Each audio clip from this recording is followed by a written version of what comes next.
तो दोस्तों, पिछले चैप्टर में हमने देखा कि मैटर के कितने स्टेट्स होते हैं और इस चैप्टर में हम लोग देखने वाले हैं कि जो मैटर हम लोग के आसपास एग्जिस्ट करते हैं वो अपने प्योर फॉर्म में है या फिर मिक्सचर फॉर्म में। तो चलिए स्टार्ट करते हैं।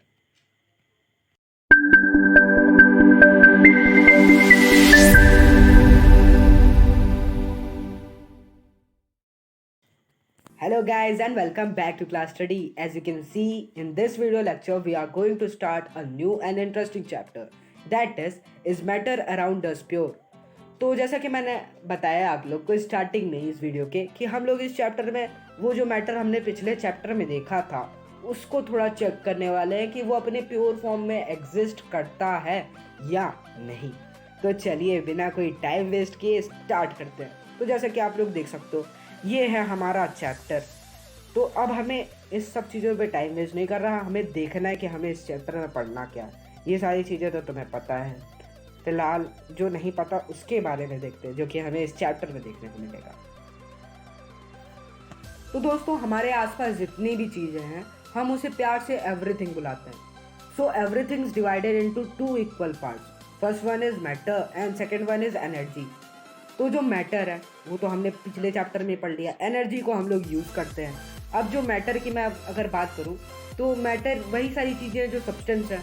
अब सब्सटेंस वही सारी चीज़ें हैं जो मैटर थी। तो ये जो सब्सटेंस है इसको भी दो हिस्सों में डिवाइड किया जाता है। जो पहला ग्रुप है उसे हम लोग प्योर सब्सटेंस वाला ग्रुप कहते हैं और जो दूसरा ग्रुप है उसे हम लोग मिक्सचर वाला ग्रुप कहते हैं। तो जो प्योर सब्सटेंस है इसको भी दो अलग अलग ग्रुप में डिवाइड किया जाता है। तो जो पहला ग्रुप है उसे हम लोग एलिमेंट्स के नाम से जानते हैं और जो दूसरा ग्रुप है उसे हम लोग कंपाउंड्स के नाम से जानते हैं। तो ये अगर फ्लो चार्ट तुम्हें समझ में आ गया तो ये ओवरऑल तुम कह सकते हो ओवरऑल है। अगर ये तुम्हें फ्लो चार्ट समझ में आ गया then everything is going to be crystal clear. सारी चीज़ें तुम्हें क्लियर होने वाली है क्योंकि उतना हार्ड टॉपिक ये है नहीं। पहला दूसरा चैप्टर मस्त एकदम ईजी है। तो चलो इस मस्त से इजी चैप्टर का पहला टॉपिक देखते हैं। तो दोस्तों, यहाँ पर एक क्वेश्चन पूछा गया है कि ये जो प्योर होता है इसकी एक्चुअल मीनिंग क्या है। तो अगर ये क्वेश्चन सेकंड क्लास के बच्चे से भी पूछा जाए आई होप कि वो भी कुछ ना कुछ बता ही देगा। तो प्योर सब्सटेंस वही सारी चीज़ें होती हैं जिसके अंदर कुछ भी मिलाया ना गया हो या फिर तुम कह सकते हो कि उसमें कुछ मिलावट ना हो। अब इसका एग्जाम्पल हमारा मिल्क बिल्कुल नहीं है। मिल्क ऐसा नहीं है क्योंकि तुम लोग जानते हो कि मिल्क में कितना मिलावट होता है। मिल्क में पानी मिलाया जाता है फिर उसके बाद वो हमारे घरों में आता है। तो समझ रहे हो। तो अगर कोई कभी भी एग्ज़ाम में ऐसा क्वेश्चन आए कि वाटर का सोर्स क्या क्या होता है, तो यार मैं भी एक बार मेरे टाइम पे भी आया था वाटर का सोर्स क्या क्या होता है। तो मैंने लिख दिया वाटर का सोर्स, तो मैंने काफ़ी अच्छा लिखा, वेल लिखा, टैंक लिखा, ये सारी चीज़ें लिखी और साथ ही साथ मिल्क लिख दिया।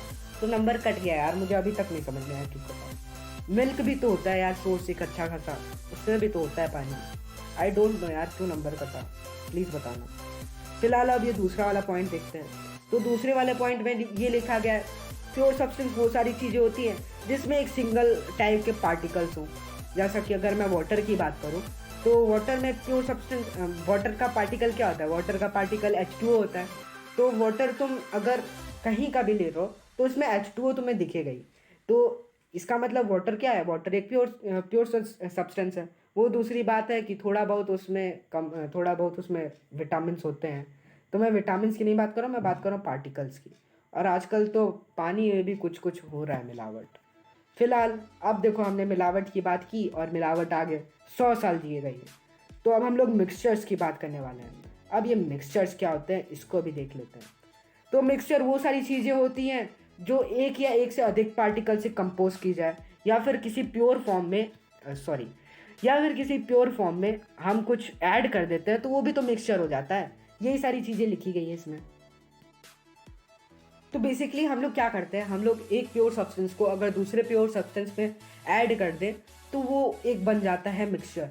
जैसे कि अगर मैं बात करूँ प्योर मिल्क की, प्योर मिल्क को अगर प्योर वाटर में ऐड कर दिया जाए तो वो इम्प्योर मिल्क बन जाता है। Impure that is mixture.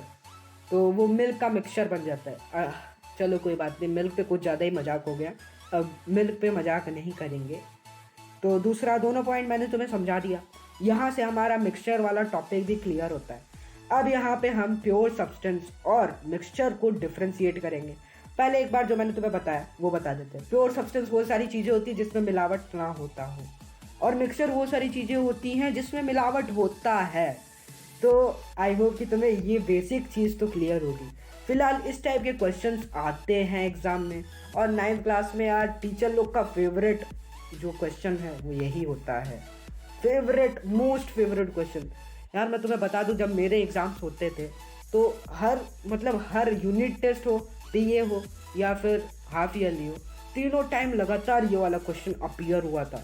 सोच लो यार, हो सकता है कि मेरे सर को ज़्यादा पसंद रहा हो ये टॉपिक, ये इसके लिए तो मैं कुछ कह नहीं सकता, बट ये तो ज़रूर कह सकता हूँ ये इम्पॉर्टेंट है। तो भाई ध्यान से सुनना जो मैं कह रहा हूँ, ये तीनों पॉइंट काफ़ी ज़्यादा इम्पॉर्टेंट है। तो चलो सुनो। तो पहला पॉइंट मैंने तुम्हें पहले ही बता दिया, यानी पिछले स्लाइड में मैंने ये वाला पॉइंट सेम टू सेम लिखवाया। तो प्योर सब्सटेंस क्या होता है? प्योर सब्सटेंस वो होता है जिसमें सिंगल टाइप के पार्टिकल्स हो। और मिक्सचर क्या होता है? जब एक प्योर सब्सटेंस को तुम दूसरे प्योर सब्सटेंस से कंबाइन कर देते हो या मिक्स कर देते हो तो वो एक मिक्सचर तैयार हो जाता है। ओके, तो अब देखो दूसरे पॉइंट में क्या लिखा गया है। दूसरे पॉइंट में ये देखो, यहाँ पे दूसरा पॉइंट ये चल रहा है। तो दूसरे पॉइंट में लिखा गया है कि प्योर सब्सटेंस को हम लोग फिजिकल मेथड के थ्रू अलग नहीं कर सकते। जैसे कि अगर मैं बात करूँ H2O की, तो H2 को अलग और O2 को अलग करने वाली जैसे अभी कोई मशीन बनी नहीं, यानी ऐसी कोई टेक्नोलॉजी है नहीं। और अगर उसी तरह मैं बात करूँ O2 की, तो O2 को तुम लोग अलग अलग कर दो तो ऐसा पॉसिबल नहीं है। O2 तो प्योर है, मैं केवल O2 की बात कर रहा हूँ, एयर की बात नहीं कर रहा हूँ। एयर मिक्सचर है, O2 प्योर है। अब हम लोग मिक्सचर की बात करें तो मिक्सचर को हम लोग सेपरेट कर सकते हैं। मिक्सचर को सेपरेट करने की बात करें तो salt sugar solution, salt sugar solution में से हम लोग शुगर को अलग कर सकते हैं या तुम लोग सॉल्ट को अलग कर सकते हो। तो ये दोनों चीज़ें अलग अलग हम लोग कर सकते हैं मिक्सचर में, बट प्योर में हमें ऐसा कोई सिनेरियो देखने को नहीं मिलता है। अब इसका एक तीसरा पॉइंट क्या है ये भी देख लेते हैं। अब ऐसा तो है नहीं कि टीचर बोलेगा कि बस तुम 2 पॉइंट बता दो मैं तुम्हें 3 नंबर दे दूंगा। तो 3 नंबर के लिए उतना परिश्रम करना पड़ता है, यानी थोड़ी कलम और चलानी पड़ेगी। ये तीसरा वाला पॉइंट भी लिखना पड़ेगा एग्ज़ाम में। तो भाइयों और बहनों, ये तीसरा पॉइंट भी जल्दी से देख लेते हैं। तो ये इसमें क्या लिखा गया है ये भी देखते हैं। तो इसमें देखो क्या लिखा गया है। इसमें लिखा गया है जो प्योर सब्सटेंस होता है उसकी खुद की प्रॉपर्टी होती है, उसकी खुद की एक डेफिनेट प्रॉपर्टी होती है। लेकिन जो मिक्सचर होता है वो अपने कंपोनेंट की प्रॉपर्टी शो करता है। यानी अगर तुम सॉल्ट और शुगर को मिक्स करो तो वो मीठा भी लगेगा, साथ में साथ नमक टाइप का भी लगेगा। लेकिन अगर प्योर सब्सटेंस यानी केवल नमक की बात करें तो वो थोड़ा नमकीन टाइप का लगता है। ओके, तो आई होप कि तुम्हें ये वाला भी टॉपिक समझ में आया होगा। वैसे ये टॉपिक नहीं, क्वेश्चन टाइप का आता है एग्ज़ाम में, तो सोच लो कि तुम्हारे साथ क्वेश्चन की भी प्रैक्टिस हो रही है साथ ही साथ। और ये एट द पॉइंट याद कर लेना, क्योंकि मैं इस चीज़ से ये चीज़ मैंने भी एक्सपीरियंस की है। मैं जो भी चीज़ पढ़ता था ना उसको नोट कर लेता था। उससे मेरा क्या फ़ायदा होता था? उससे ये फ़ायदा होता था कि अगर मैं वो चीज़ भूल जाता हूँ तो वापस से मैं वो चीज़ रिवाइज कर सकता हूँ ईजी। तो वही चीज़ तुम्हें भी करना है, क्योंकि 9th में ये आदत होती नहीं है और 9th में ये आदत लगानी पड़ती है। ओके, आई होप कि तुम इन सब चीज़ों को नोट डाउन कर रहे होगे। लेकिन अगर नहीं कर रहे हो तो फिर वही हालत रहेगी कि कुछ दिनों बाद तुम ये क्वेश्चन ही भूल जाओगे। वैसे मैं तुम पे पूरा विश्वास करता हूँ कि तुम लोग लिख लोगे आंसर। और एक चीज़ और जो मैं तुम्हें इसी टाइम पे बताना चाहता हूँ कि अगर क्वेश्चन आते हैं एग्ज़ाम में, अगर यही वाला क्वेश्चन आता है तो ये जो मैंने पॉइंट में इतना अच्छे से पॉइंट में अलग अलग करके लिखने का कोशिश किया ना मैंने इसको, ये मैं तुम्हें इसलिए नहीं कर रहा हूँ ताकि प्रेजेंटेशन अच्छा लगे, मैं ये इसलिए कर रहा हूँ ताकि तुम भी यही चीज़ फॉलो करो। इस तरीके से तुम लोग डिफ्रेंशिएट करोगे पॉइंट वाइज ना, तो इसका एक अलग इम्प्रेशन पड़ता है। इम्प्रेशन मतलब जानते हो ना, तो वही इम्प्रेशन के लिए तुम लोग ऐसे डिफ्रेंशिएट करोगे तो ज़्यादा प्रॉफिट करेगा। अब देखो पॉइंट वाइज डिफ्रेंशिएट करना क्यों ज़रूरी है ये भी बता दे रहा हूँ। तो पॉइंट वाइज डिफ्रेंशिएट करोगे ना तो वो जो एग्जामिनर है जो चेक करेगा तुम्हारी कॉपी, वो डायरेक्ट पॉइंट पे आएगा और तुमसे इम्प्रेस होके डायरेक्ट नंबर दे देगा। अभी 8 तक क्या होता था, हम लोग खिचड़ी पकाते थे। एक क्वेश्चन है उसको एक ही पैरा में पूरा एकदम लिख देते थे, जैसे पता नहीं क्या, मतलब पेज लगेगा तो दिक्कत हो जाएगी ना। तो जो आंसर शीट होती है ना उसके पेज से मत घबराओ, कितना भी यूज़ करो क्या देना, मतलब एग्ज़ाम फीस तो भरी है ना। अब हम लोग बात करने वाले हैं टाइप्स ऑफ मिक्सचर की। चलो ये वाला टॉपिक भी स्टार्ट करते हैं। आई होप कि तुम्हें ये वाला टॉपिक तो समझ में आया होगा। फिलहाल अब इसकी बात करते हैं। तो जैसा कि मैंने तुम्हें पिछले ही स्लाइड में सॉल्ट शुगर सोल्यूशन के बारे में कुछ बताया था, तो देखो जो मिक्सचर होते हैं वो कई तरीके के होते हैं। जैसे अगर सॉलिड को ही सॉलिड से मिक्स कर दिया जाए तो कुछ ऐसा सोल्यूशन बनेगा, और अगर सॉलिड को यानी ये वाला जो सॉलिड है इसको लिक्विड से मिक्स कर दिया जाए तो कुछ ऐसा सोल्यूशन बनेगा, और अगर यही सॉलिड को गैस से मिक्स कर दिया जाए तो कुछ ऐसा सोल्यूशन बनेगा। कहने का मतलब ये है, सॉलिड को सॉलिड में मिक्स करोगे तो तुम उसको इजीली सेपरेट कर सकते हो। सॉलिड और लिक्विड मोस्टली ऐसा होता है ना, जैसे सॉल्ट और वाटर की बात करें तो सॉल्ट डिज़ोल्व हो जाता है, और गैस और सॉलिड की बात करें तो डस्ट इन एयर इसका एक अच्छा एग्जांपल है। ये सारी चीज़ें अब तुम्हें तो पता चली गई है, ये सारी चीज़ें हमें प्रैक्टिकल लाइफ में देखने को मिलती है, तो ये सारी चीज़ें उतनी डिफ़िकल्ट तो होगी नहीं अंडरस्टैंड करने के लिए। फिलहाल अब देखते हैं एक और टाइप होता है। पहले हमने बात की on the basis of physical states, physical state के बेसिस पे बात कर ली। अब हम लोग मिक्सिंग के बारे में बात करने वाले हैं। अगर किसी सोल्यूशन को मिक्स कर दिया जाए कायदे से तो उसकी बेसिस पे कैसा सेपरेशन देखने को मिलता है। तो उसकी बेसिस पे दो टाइप के मिक्सचर होते हैं, एक होता है होमोजीनियस मिक्सर और एक होता है हेटेरोजीनियस मिक्सर। तो इसके बारे में अलग अलग देखते हैं। तो दोस्तों मेरा मकसद ये है कि तुम्हें चीज़ें समझ में आनी चाहिए, तो ये सारी चीज़ें हम लोग फ्लो चार्ट से पहले पढ़ लेते हैं, वापस से हम लोग थ्योरी पे जाएंगे।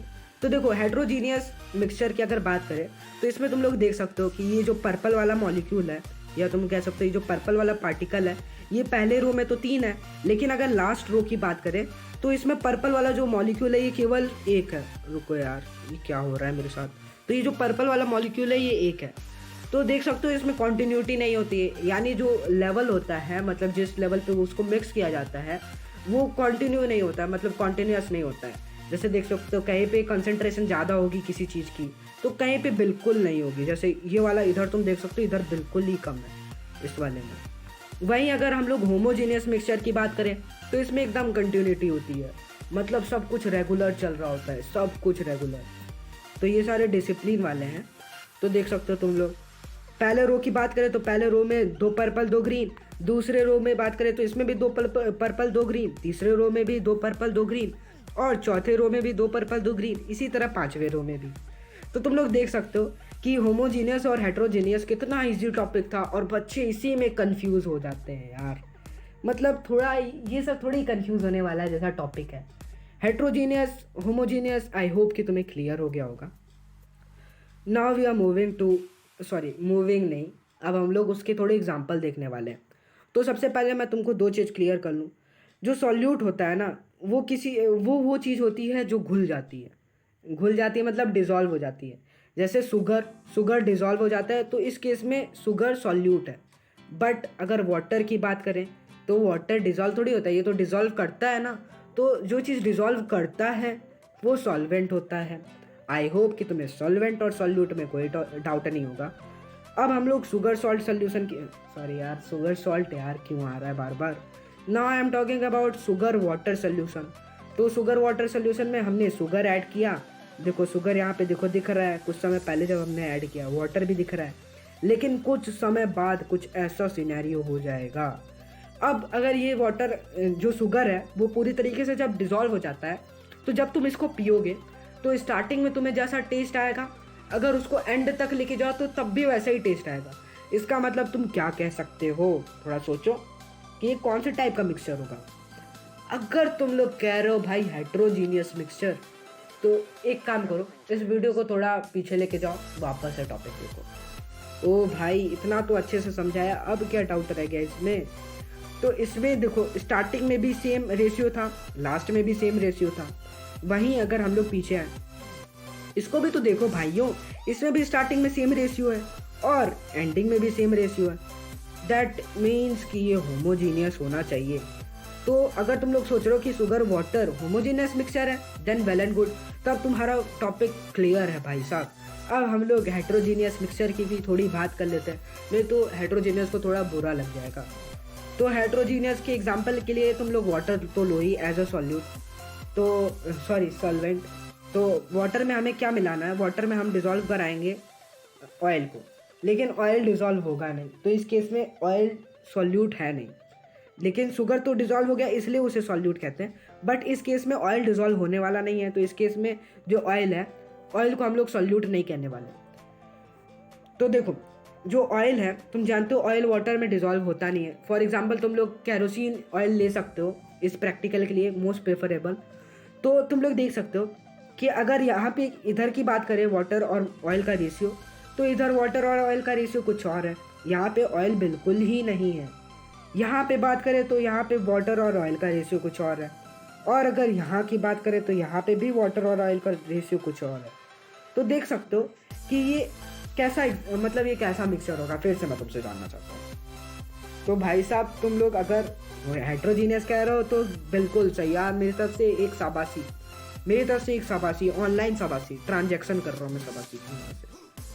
तो देखो मैंने सेम तो केस बताया था, रेशियो डिफरेंट होता है, हेट्रोजीनियस का एग्जांपल है। तो आई होप कि तुम्हें हेट्रोजीनियस और होमोजीनियस मिक्सचर समझ में आ गया होगा। तो चलो एक और एग्जांपल ले लेते हैं। ये भी एक हेट्रोजीनियस मिक्सचर का एग्जांपल है। इसमें तुम लोग देख सकते हो कहीं कहीं ग्रीन वाला जेम्स आता है और कहीं कहीं ऑरेंज वाला जेम्स दिख रहा है। देखो यहाँ पे ऑरेंज वाला जेम्स है, कहीं ग्रीन वाला जेम्स है, तो कहीं कुछ और देखने को मिल रहा है, तो कहीं रेड वाला जेम्स देखने को मिल रहा है। तो देख सकते हो कि कितना भयंकर टाइप का हेट्रोजीनियस मिक्सचर है। आई होप कि तुम्हें हेट्रोजीनियस और होमोजीनियस में कोई डाउट नहीं होगा। सॉल्यूट और सॉल्वेंट वाली बात भी मैंने तुम्हें बता दी। अब क्या किया जाए, ये वाला टॉपिक मेरे ख्याल से अब थोड़ा हैवी ना हो जाए, तो आई होप कि तुमको भी थोड़ा हैवी टाइप का लग रहा होगा अब। तो सोचते हैं क्या किया जाए। पहला पॉइंट में ये कहा जा रहा है कि जो होमोजीनियस है इसका केवल एक ही फेज होता है। जैसा कि मैंने अगर शुगर और वाटर का एग्जांपल लूँ तो उसमें ओवरऑल हमें सेमी टेस्ट देखने को मिल रहा था। बट अगर हम लोग ऑयल और वाटर का एग्जांपल लें तो उसमें कहीं ऑयल ज़्यादा था तो कहीं ऑयल कम था, तो कहीं ऑयल था ही नहीं और कहीं वाटर था ही नहीं। तो इसमें जो है ना हमें दो या दो से अधिक फेज देखने को मिलते हैं। इसका example air, sand, common salt. और होमोजीनियस का एग्जांपल होता है शुगर डिजॉल्व्ड इन अ वाटर। तो ये मैंने तुम्हें बता ही दिया। अब इसके साथ हमारा होमोजीनियस और हेट्रोजीनियस वाला कॉन्सेप्ट क्लियर होता है। तो ये तो दोस्तों मैंने एक सभा बुलाई, सभा में मैंने पूछा कि क्या इस वीडियो को पार्ट में डिवाइड कर देना चाहिए। तो बड़ा ज़्यादा मतलब विचार विमर्श करने के बाद मैंने ये निर्णय लिया है कि हाँ यार इसको थोड़ा पार्ट में डिवाइड कर देना चाहिए, क्योंकि 20-22 मिनट का वीडियो बने तो वो इनफ है। और वैसे भी तुम लोग के पास और भी ज़्यादा चीज़ होता है, जैसे एनसीईआरटी भी तुम्हें रीड करना है। तो मैं तुम्हें एक होमवर्क दे देता हूँ, इसी के साथ साथ ये वीडियो लेक्चर भी ख़त्म कर देंगे। फिलहाल ये देखो, अब जो है ना सेपरेशन की जो बात करने वाले हैं ये उतना ईजी टॉपिक है, वैसे मेरे ख्याल से तो ईजी टॉपिक है। जैसे देखो हमने मिक्सचर की बात की, सॉलिड मिक्सचर की बात की, सॉलिड गैस मिक्सचर की बात की, गैस का तो नहीं आएगा वैसे।